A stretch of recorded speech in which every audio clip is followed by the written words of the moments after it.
తాకట్లో ఉన్న మీ బంగారాన్ని విడిపించి ఆ రోజు ఆన్లైన్ రేటుకి కొంటాం. Sharma gold company. నమస్కారం. సుమన్ టీవీకి స్వాగతం. నేను మానస. శ్రీ వీరబ్రహ్మేంద్ర స్వామి వారి ఉపాసకులు, కాలజ్ఞాన ప్రవచనకర్త, ప్రాచీన ప్రశ్నాశాస్త్ర సంఖ్యాశాస్త్ర నిపుణులు బ్రహ్మశ్రీ కృష్ణమాచార్య గురువుగారు సిద్ధంగా ఉన్నారు. వారితో మాట్లాడదాం. గురుగారు నమస్కారం అండి. నమస్కారం అమ్మ. గురుగారు, ఇప్పుడు ఈ జూలై 24న ఆషాఢ అమావాస్య ఉంది. మామూలుగా అమావాస్యలు కూడా చాలా ప్రత్యేకం అంటూ ఉంటారు. మరి అందులోనూ ఈ ఆషాఢ అమావాస్యకు ఉన్నటువంటి ప్రత్యేకత గురించి, ఆ రోజు ప్రత్యేకించి చేయాల్సిన విధి విధానాల గురించి తెలియచేయండి. అమావాస్య లాంటి శూన్య తిథి రోజు ప్రత్యేకించి మనం దేవతా స్వరూపాల కంటే కూడా పితృదేవతల్ని మనం పూజిస్తూ ఉన్నటువంటి సమయం మనందరికీ కూడా తెలిసింది. ఆషాఢ మాసానికి ఆ పేరు ఎలా వచ్చింది అంటే, పూర్వాషాఢ ఉత్తరాషాఢ నక్షత్రాలకి చేరువలు పౌర్ణమి గడియలు వస్తే ఆ మాసం పేరు ఆషాఢ మాసం అయ్యింది. ఈ ఆషాఢ మాసంలో వచ్చేటువంటి అమావాస్యకి చాలా రకాలైనటువంటి ప్రత్యేకతలు ఉన్నాయి. ఎందుకో తెలుసా?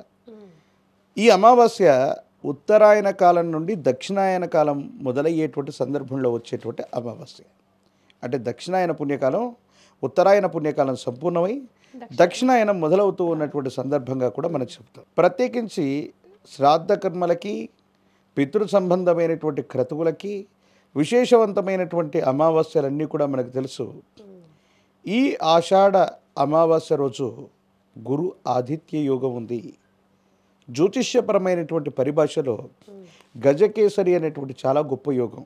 1, 4, 7, 10 స్థానాల్లో చంద్ర గురువుల యొక్క యుతి ఉన్న ఆ స్థానాల్లో ఆ 2 గ్రహాలు ఉన్న దాన్ని గజకేసరి యోగం అని మనం పిలుస్తాం. ప్రత్యేకించి ఈ అమావాస్య లాంటి తిథి రోజు విశేషవంతమైనటువంటి గజకేసరి యోగం కూడా ఉంది.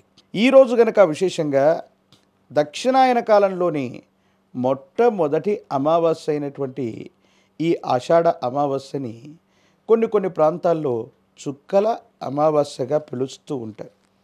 ఈ మొట్టమొదటి దక్షిణాయనంలో ఉన్నటువంటి అమావాస్య రోజు పితృదేవతలకు శ్రాద్ధకర్మలు చేసిన, పిండ ప్రధానాది క్రతువులను జరిపించిన, తిలతర్పణాలు వదిలిపెడుతున్న, లేదా మహిమాన్వితమైనటువంటి పుణ్యక్షేత్రం శ్రీ పుష్పగిరి క్షేత్రం ఆంధ్రప్రదేశ్లోని కడప జిల్లా ప్రాంగణంలో మహిమాన్వితమైనటువంటి పుష్పగిరి క్షేత్రంలోని రుద్రపాదానికి అభిషేక క్రతువును గనక జరిపిన సమస్తమైనటువంటి దుర్యోగాలు తొలగిపోతాయి.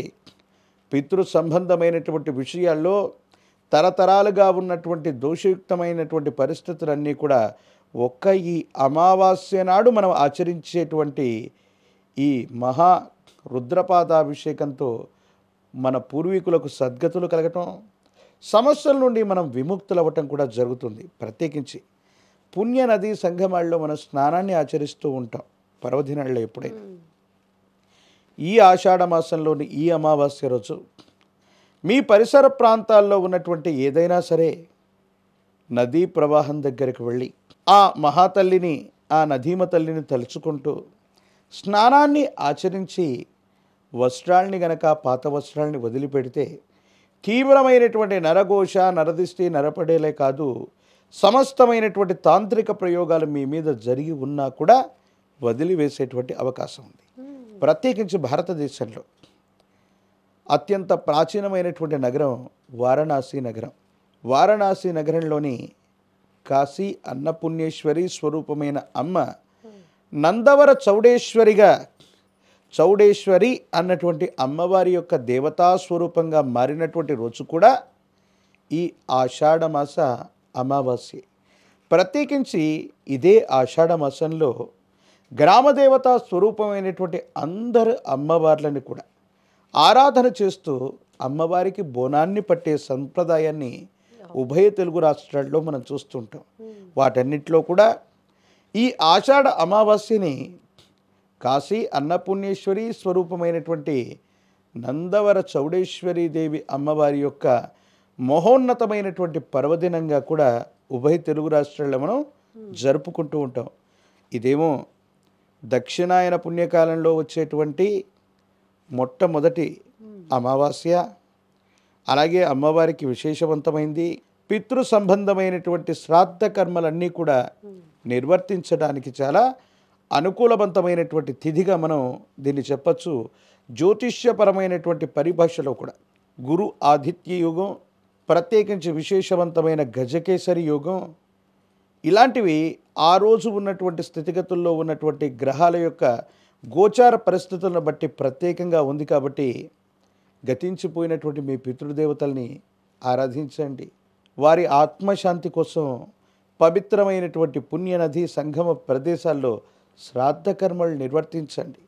తిలతర్పణాలు చేయండి, పిండ ప్రదానాలు చేయండి. లేదా మీ పూర్వీకుల యొక్క పేరు మీద మీరు చేసేటువంటి ఎటువంటి దాన ధర్మాది క్రతువులైనా సరే ఈరోజు చాలా అనుకూలవంతమైనటువంటి ఫలితాలు వస్తాయి. ఇవి మాత్రమే చేయాలి.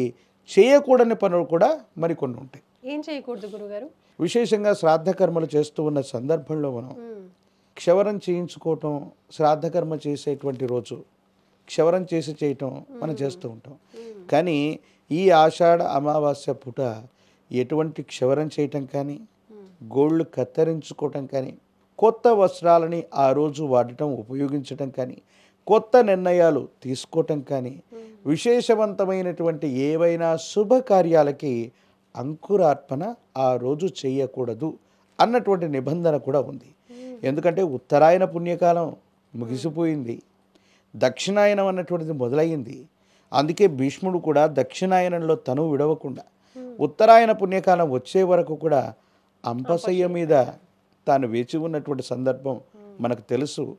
అసుర సంబంధమైనటువంటి గణాలు చాలా బలంగా ఉండేటువంటి సందర్భం ఇది.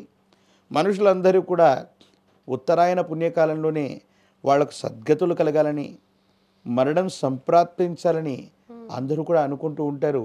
దక్షిణాయన పుణ్యకాలంలో పాపాత్ములు మాత్రమే లేదా ఏవైనా దుష్కర్మలు చేసినటువంటి వాళ్ళకు మాత్రమే మరణం అన్నటువంటిది సంభవిస్తుందన్నటువంటి నమ్మకం, విశ్వాసం కూడా మనకుంటుంది. కొత్త వస్తువుల్ని ధరించటం, కొత్త వస్తువులు లేదా వస్త్రాలు ధరించటం, ఉపయోగించటం, నూతులు బావులు తవ్వటం, పూడ్చిపెట్టడం, కొత్త నిర్మాణాలను కట్టడానికి ఏర్పాటుకు ప్రారంభోత్సవం చేయటం, అలాగే గోర్లు కత్తిరించటం, క్షవరం చేయటం, ఇలాంటి విషయాలన్నీ కూడా ఈ ఆషాఢ అమావాస్య రోజు నిషిద్ధంగా చెప్పారు. శ్రద్ధతో చేయగలిగిన కార్యక్రమమే శ్రాద్ధకర్మ. ఇది పితృదేవతలకి సంబంధించింది. కాబట్టి పితృదేవతలకు సంబంధించిన శ్రాద్ధ కర్మలను ఎంత భక్తితో మనం చేస్తే అంత అక్షయమైనటువంటి ఫలాన్ని మనం తప్పకుండా పొందుతాం. ఆషాఢ అమావాస్య విశిష్టత గురించి మాకు తెలియజేసినందుకు ధన్యవాదాలు గురుగారు. నమస్కారం.